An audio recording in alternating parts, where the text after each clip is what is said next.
Madam President, Excellencies, ladies and gentlemen, 25 years after the genocide of Srebrenica, we continue to receive disturbing reports about appalling atrocities and crimes from around the world and almost on a daily basis.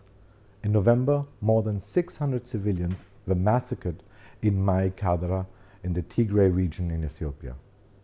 Only a few weeks earlier, we had seen footage from the Nagorno-Karabakh conflict showing the use of explosive weapons in populated areas and attacks against people protected under the Geneva Convention. While the world is fighting the COVID-19 virus, crimes against humanity and war crimes are continuing and sometimes even intensifying.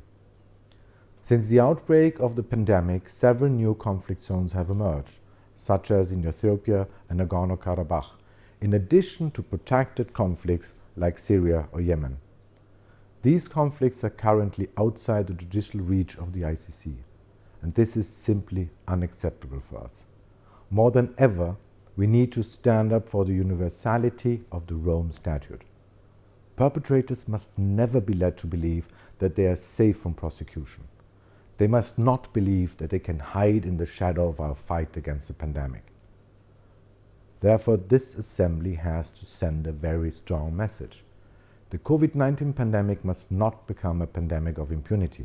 I commend the quick reaction by the court to adapt its work to the COVID-19 restrictions. And despite multiple challenges, the ICC has made important progress this year. Take the situation in Darfur. In June, 13 years after the arrest warrant was issued, Ali Kushaib was finally arrested and transferred to the ICC.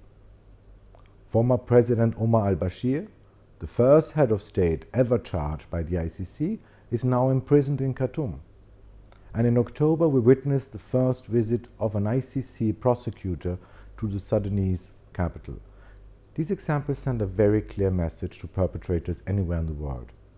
It might sometimes take a lot of time, but eventually justice will prevail. These examples also send a glimmer of hope to victims of other conflicts, like that raging in Syria. We have constantly called for a Security Council referral of the situation to the ICC. The ICC should try top commanders, including senior ISIS leaders, responsible for the worst atrocities.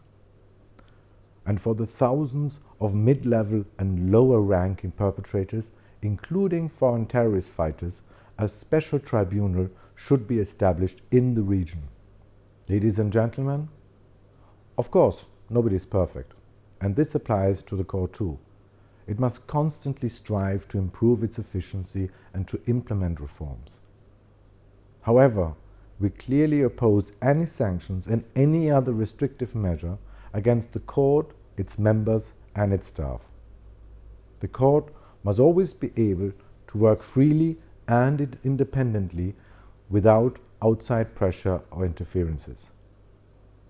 Let us not forget the reason for which the court was created in the first place: to fight for international justice and to hold those who commit crimes against humanity accountable, to strengthen the rule of law instead of the law of the jungle.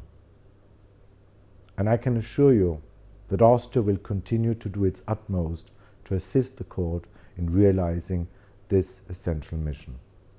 Thank you.